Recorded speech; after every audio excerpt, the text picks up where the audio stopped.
Welcome to jpscfunda.com। दोस्तों, आज हम लोग WPI CPI का जो हम लोग डिफरेंस पढ़ रहे थे उसी के साथ हम लोग आगे बढ़ेंगे। ठीक है, एक बार फिर से देख लेते हैं डिफरेंस क्या क्या था WPI CPI का। ठीक है, देखिए मीनिंग पहले तो देख लीजिए मीनिंग। ठीक है, average change in price at wholesale level. ठीक है, जो होलसेल मतलब बड़े कारखाना से छोटी कारखाना या जो रिटेल इंडस्ट्री को बड़े कारखाने से जाता है वहाँ पे जो प्राइस फ्लक्चुएशन है उसको मापता है। ठीक है, सीपीआई क्या करता है, जो हमारा डेली हम लोग मतलब हाउस होल्ड पीपल ख़रीदते हैं। ठीक है, रिटेल जो शॉप है वहाँ से, उसमें जो प्राइस का फ्लक्चुएशन देखता है वो ये पब्लिश किया जाता है by office of the economic adviser under ministry of commerce and industry. ठीक है, ये सीएसओ के द्वारा किया जाता है सीपीआई पब्लिश। डब्ल्यूपीआई में ओनली वस्तु या गुड्स इंक्लूड करते हैं, सीपीआई में बोथ गुड्स एंड सर्विसेज। ठीक है, ये at the first stage of transaction मतलब फैक्ट्री से या बड़ी इंडस्ट्री से छोटी इंडस्ट्री में आती है, उस समय बल्क गुड्स के मूवमेंट के टाइम प्राइस फ्लक्चुएशन को मापता है। ये फाइनल स्टेज ऑफ ट्रांजैक्शन पर सीपीआई मापता है प्राइस फ्लक्चुएशन को। देखिए डब्ल्यूपीआई में 697 मोर आइटम्स है और सीपीआई में 448 है रूरल के लिए, 460 है अर्बन के लिए। ठीक है, इसमें देखिए डब्ल्यूपीआई में आप मैन्युफैक्चरिंग हो गया, इंटरमीडिएट गुड्स जो हमने अभी देखा था ऊपर लास्ट लेक्चर में। ठीक है, उसी तरह से जैसे इसमें एजुकेशन हो गया, कम्युनिकेशन हो गया, ट्रांसपोर्टेशन हो गया, फूड हो गया, अपैरल हो गया, इसमें थोड़ा वाइड कैटेगराइजेशन है आइटम्स का। ठीक है, सीपीआई में डब्ल्यूपीआई का बेस ईयर है 11-12 और सीपीआई का है 2012। ठीक है, ठीक है, ये मंथली वीकली बेसिस पे और मंथली बेसिस पे 2012 से ये पब्लिश किया जाता है डब्ल्यूपीआई सीपीआई मंथली बेसिस पे। ठीक है, अब देखिए यहाँ पे एक चीज़ देखना था कि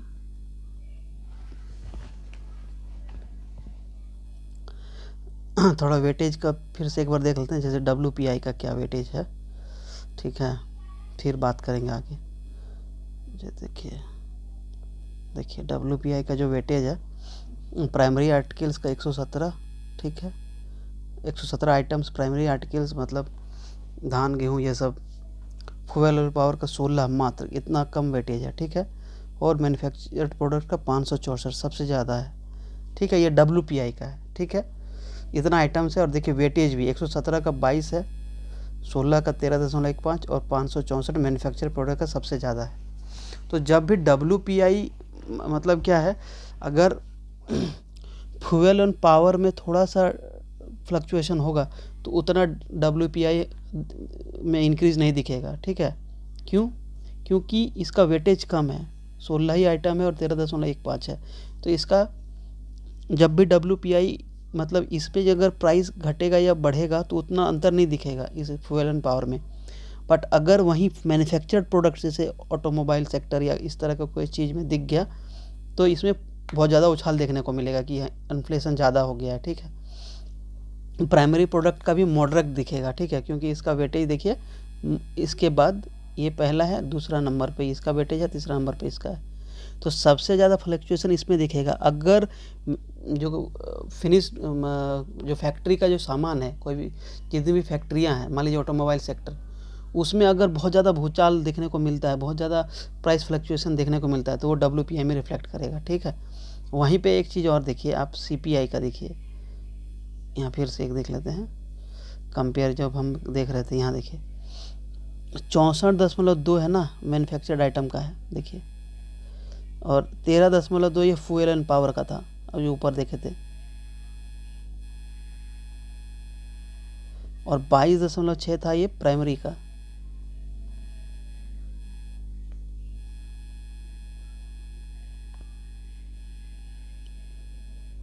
ये ईंधन और मतलब शक्ति वाला। ठीक है, ईंधन जनरेट करने के लिए। उसके बाद आपका जो ये है आपका जो फैक्ट्री प्रोडक्ट्स है, ठीक है, मतलब उत्पादन कला, फैक्ट्री से, कारखाना वाला, कारखाना उत्पादन से जो वस्तु है उसका वेटेज इतना ज़्यादा है। और जो प्राथमिक क्षेत्र का है उसका बहुत मतलब मीडियम लेवल पे है, सबसे कम है फ्यूल एंड पावर का।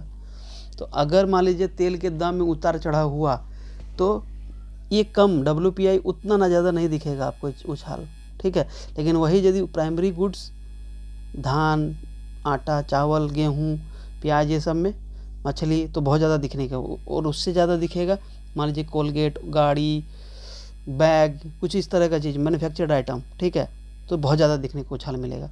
वहीं पे यहाँ देखिए CPI का ये अंतर हम लोग देख रहे हैं, क्योंकि एक चीज़ समझना है, वो मेंस के क्वेश्चन में आ सकता है, अभी तक आया नहीं लेकिन टेल में वो पूछा जा सकता है। देखिए फूड एंड बेवरेज, इसमें तो 3 ही कैटेगरी था, सारे गुड्स को 3 कैटेगरी में डिवाइड कर दिया गया था, ठीक है।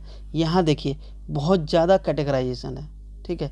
ये जो CPI हम लोग देखे थे, दिखाता हूँ, देखिए देखिए ये फूड एंड जो है फूड बेवरेज टोबैको, इसका वेटेज कितना ज़्यादा है। ये रूरल और कंबाइन अभी छोड़ दीजिए, लगभग 50% के करीब है। उसके बाद सेकंड नंबर पे क्या है, ये education, medical care, transport, communication, daily use का चीज़ 26.31, ये 1 नंबर पे है, दूसरे नंबर पर वेटेज है, ठीक है।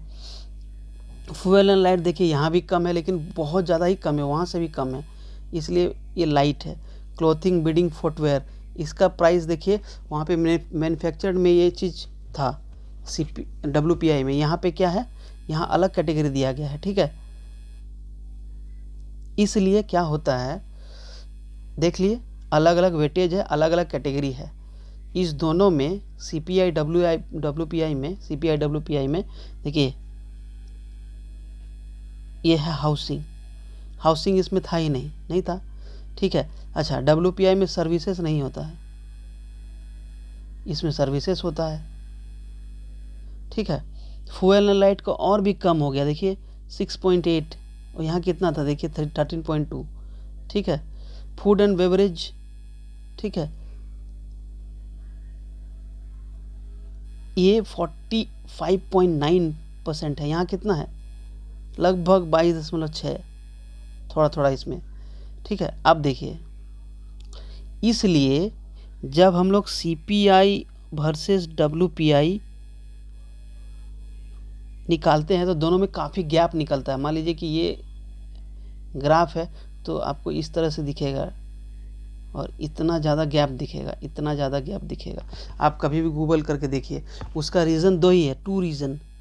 एक तो पहला क्या है, 2 रीज़न है इस गैप का, ठीक है, इस गैप का 2 ही रीज़न है, ठीक है, बता देता हूँ। एक है, क्या है, एक है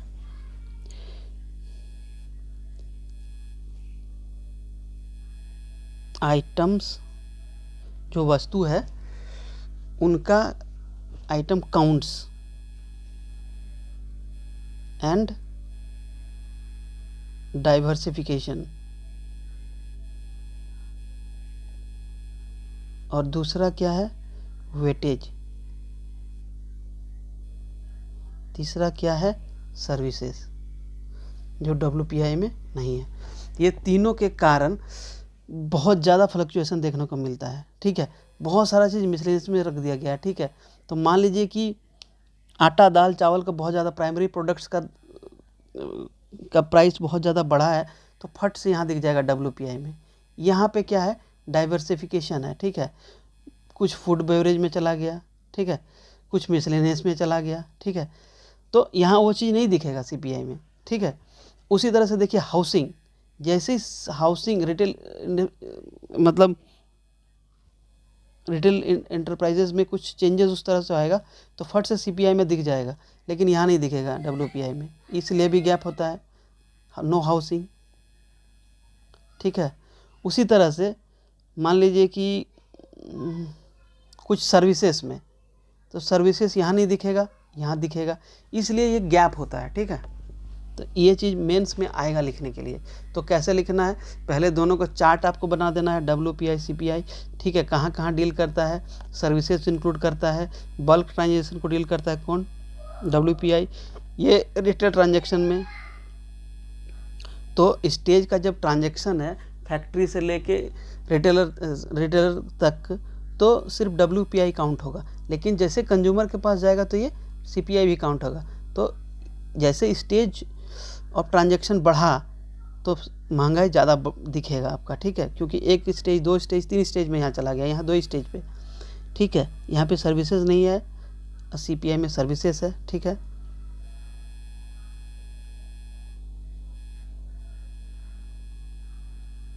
ठीक है, उसके बाद आपका जैसे मैन्युफैक्चर्ड, यहाँ पे मैन्युफैक्चर्ड गुड्स का, ये मैन्युफैक्चर गुड्स का ज़्यादा वेटेज है। यहाँ पे वैसा कुछ अच्छा से कैटेगराइजेशन है नहीं, there is no clear cut categorisation. ठीक है, तो क्या होता है, जैसे मान लीजिए ऑटोमोबाइल सेक्टर में फट से कुछ चेंजेस होगा तो यहाँ दिख जाएगा, जबकि यहाँ दिखने में थोड़ा सा दिखेगा। कवर तो इसमें भी है लेकिन उतने अच्छे से नहीं है, इसलिए उतना अच्छा से उछाल देखने को नहीं मिलेगा CPI में। ठीक है, तीसरा क्या है, और भी चीज़ों का जो यहाँ पे कम डाइवर्स क्लासिफिकेशन है, यहाँ ज़्यादा डाइवर्स क्लासिफिकेशन है। ठीक है, तो इस कारण से यहाँ पे ना थोड़ा सा बढ़ जाता है, कंपनसेट कर देता है। मान लीजिए कि कोई एक क्षेत्र का, मान लीजिए प्याज का, तो प्याज का यहाँ तो दिख जाएगा, हो सकता है प्याज यहाँ ना दिखे, वो मिसलेनियस में है कि यहाँ है, इस तरह का थोड़ा सा दिक्कत होता है इसमें क्लासिफिकेशन करने में। ठीक है,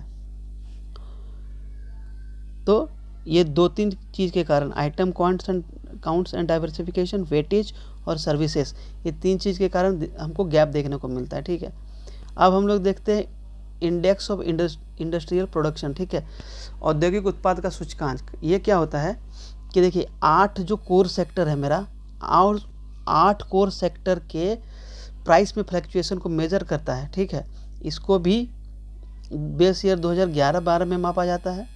और कौन इशू करता है, NSO, जिसको CPI जिसको करता है। ठीक है, NSO both CPI and IIP। ठीक है, और WPI को कौन करता है, ऑफिस ऑफ इकोनॉमिक एडवाइजर। ठीक है, देखिए ये हो गया। देखिए ये कौन कौन सा सेक्टर, देखिए माइनिंग है, मैन्युफैक्चरिंग है, इलेक्ट्रिसिटी है, आपका basic goods, capital goods, intermediate goods, ये 8 का देखिए यहाँ पे। इसका ना वेटेज याद रखिएगा, ये पूछा जा सकता है। ठीक है, 407 आइटम इंक्लूड किया जाता है, जिसमें 400 मैन्युफैक्चरिंग है, 1 माइनिंग है, 1 इलेक्ट्रिसिटी सेक्टर है। ठीक है, बेस ईयर 11-12 है, ये याद रखिएगा। 407 आइटम कैसे, कौन सा है, जैसे 697 था WPI में। ठीक है, उसके बाद CPI अर्बन और रूरल का अलग अलग था। ठीक है, उसको याद रखिए। फिर IIP का 407 आइटम था, कौन किसको मेज़र करता है उसको देखिए।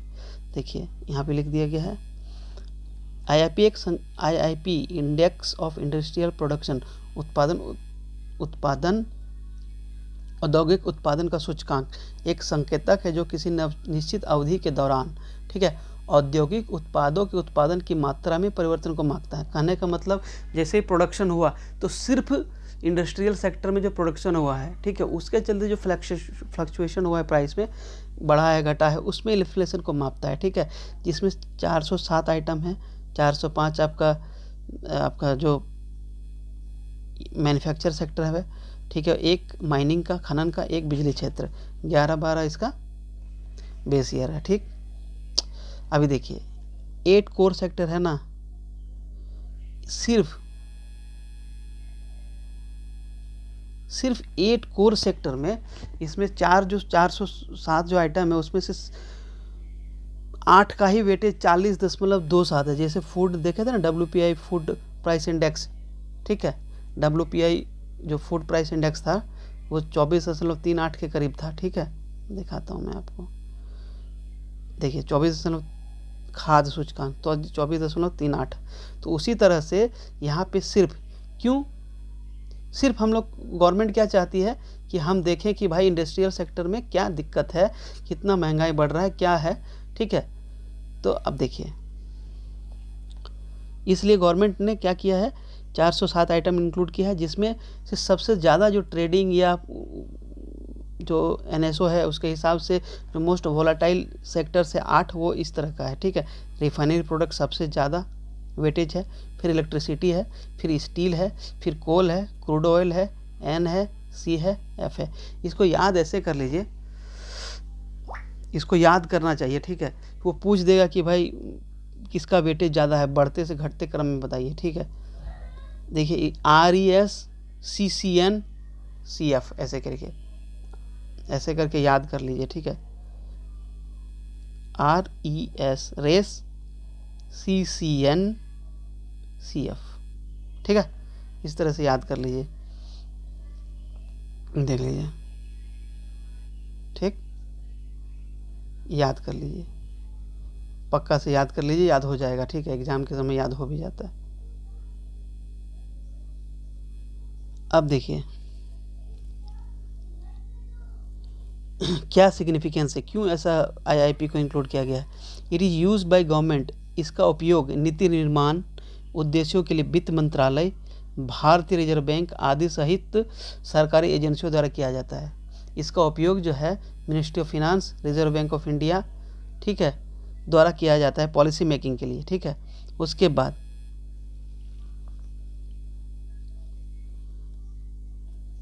तिमाही और एडवांस GDP को कैलकुलेट करने के लिए, ठीक है, इसका यूज़ किया जाता है IIP का, ठीक है। उसके बाद देखिए ये हो गया, इसको थोड़ा सा याद कर लीजिएगा कि क्या होता है, ठीक है। इंडेक्स ऑफ इंडस्ट्रियल प्रोडक्शन, जब भी आपको लिखने का आएगा महंगाई के बारे में तो इसको भी डालना है आपको, ठीक है, कोना में, ठीक है। कोना में क्या, ऐसे भी डालना ही है। उसके बाद देखिए एक हम लोग GDP में, जब हम लोग GDP पढ़े थे तो हम लोग पढ़े थे GDP deflator equal to nominal GDP divided by real GDP into 100, ठीक है। ये क्या देखे थे कि नॉमिनल GDP जो है वो करंट प्राइस पे हम लोग monetary value of goods and services produced in a country within a period of time, किस वैल्यू पे, करंट वैल्यू पे, ठीक है। Monetary value of goods and services produced in a country within a year और within a financial period और whatever it is accounting year based on the base year 11-12, ठीक है, वो real GDP हो गया, ठीक है। ये हमारा रियलिस्टिक GDP है। तो नॉमिनल क्यों है, हम लोग पढ़े थे GDP में कि भाई इसमें ना इन्फ्लेशन हो सकता है। गुड 10 रुपया पेन 2011-12 में बेस ईयर में था, उसका प्राइस 10 रुपया था, तो 100 रुपया GDP हुआ। आज भी 10 ही पेन प्रोड्यूस हुआ लेकिन प्राइस 20 रुपया हो गया, तो क्या GDP बढ़ा? नहीं, GDP होता है गुड्स एंड सर्विसेज प्रोड्यूस होता है उसका मौद्रिक मूल्य, ठीक है।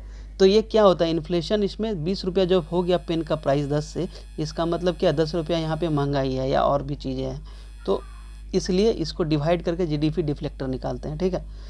और वो क्या एक महंगाई मापने का पैमाना है, ठीक है। अगर GDP डिफ्लेक्टर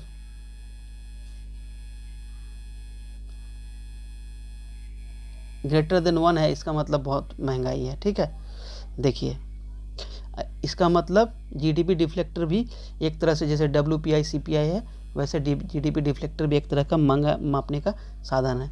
तो हम लोग मेथड है, क्या क्या देख लिए थे, IIP देखे थे, सॉरी PPI देखे थे, प्रोड्यूसर प्राइस इंडेक्स, फिर WPI देखे थे, होलसेल प्राइस इंडेक्स, फिर CPI देखे, फिर IIP देखे, फिर अभी GDP डिफ्लेक्टर देख रहे हैं, ठीक है। तो PPI हम लोग के यहाँ यूज़ नहीं होता है ड्यू टू अनऑर्गेनाइज सेक्टर, ठीक है, ये भी पढ़ लिए थे, नो यूज़, ठीक है। तो अभी देखिए ये 3 चीज़ देख लेते हैं कौन कौन यूज़ करते हैं, WPI CPI GDP डिफ्लेक्टर, ठीक है। WPI होलसेल प्राइस फ्लक्चुएशन या इन्फ्लेशन को मापता है, CPI रिटेल प्राइस इन्फ्लेशन को, और GDP डिफ्लेक्टर ओवरऑल इकोनॉमी को, ठीक है, सारे को।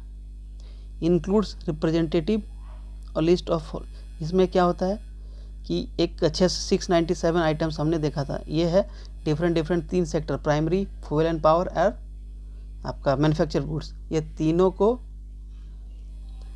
697 आइटम्स में से कैटेगराइज किया गया है, ठीक है। इसमें इंक्लूडेड है वो तीनों कैटेगरी, ठीक है। उन तीनों कैटेगरी में से मान लीजिए 697 आर्टिकल लिया गया, आइटम लिया गया है होलसेल मार्केट में इन्फ्लेशन को मापने के लिए।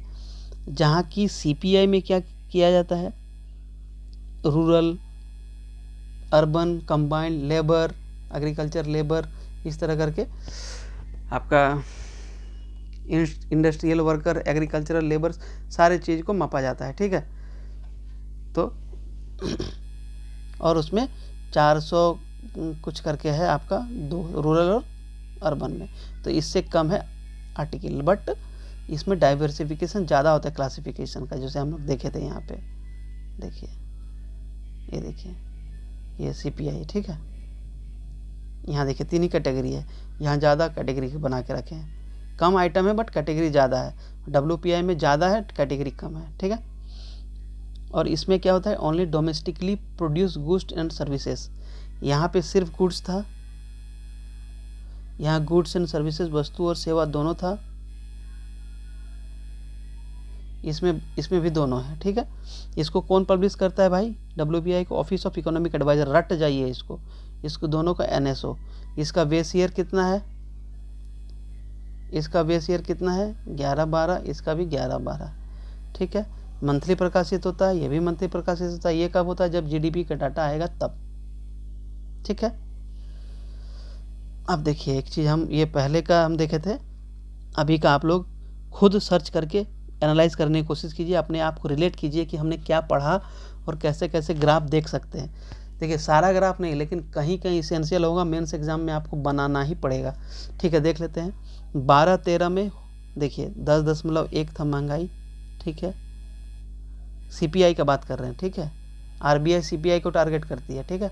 तो हम लोग सीपीआई के, जब भी आम बोलचाल की भाषा में हम लोग सीपीआई ही बोलेंगे, ठीक है। ऐसे 3-4 मेथड होता है, बट जब भी आम बोलचाल की भाषा तो सीपीआई। 13-14 में आपका 9.4 हो गया, ठीक है। फिर 14-15 में देखिए घट गया महंगाई, फिर देखिए 15-16 में घटा, 16-17 में और घट गया, देखिए 18-19 ये सब में ना पूरा घट गया था। 20-21 में देखिए कोविड आया, फट से बढ़ गया 6.2, फिर 21-22 से घटा, 22-23 में बढ़ा, अभी 4.3 रहने का है। ये पहले का हमने फिगर लिया है। अभी आप देखिए प्रेडिक्शन था, ठीक है, 23-24, 24-25 में। अभी आप गूगल सर्च करके देखिए, खुद को रिलेट कीजिए हमने क्या पढ़ा, ठीक है, तो इससे आपको समझ में आएगा, ठीक है दोस्तों। Thank you. अभी इसके बाद हम लोग इम्पैक्ट पढ़ेंगे, 2 टॉपिक पढ़ेंगे, ठीक है, 3 चीज़ें, इम्पैक्ट ऑफ इन्फ्लेशन, जिसमें एक फ्लिप कर्व भी देखेंगे, बहुत इंपॉर्टेंट चीज़।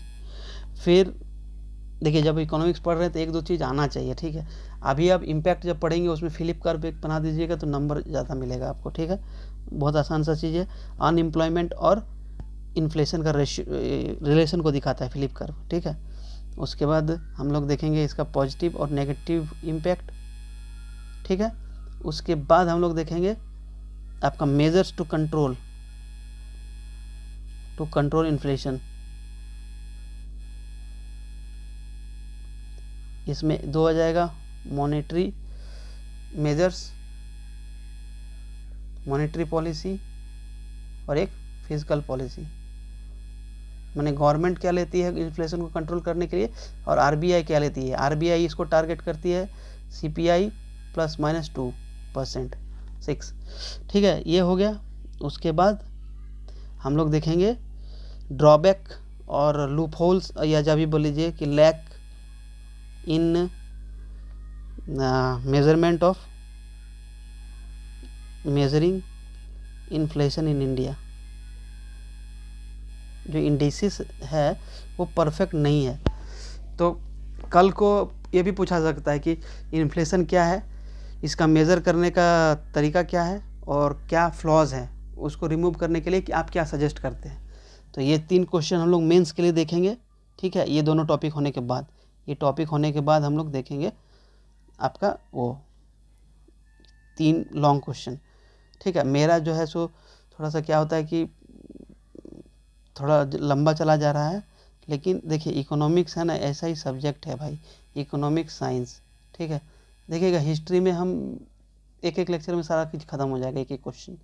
और इकोनॉमिक्स और साइंस में थोड़ा पेशेंसली इसको हैंडल कीजिए। साइंस में आपको बहुत मार्क्स मिलेगा, ठीक है। इकोनॉमिक्स में 120 लाने की कोशिश कीजिए, ठीक है। चलिए, थैंक यू फ्रेंड्स, बाय।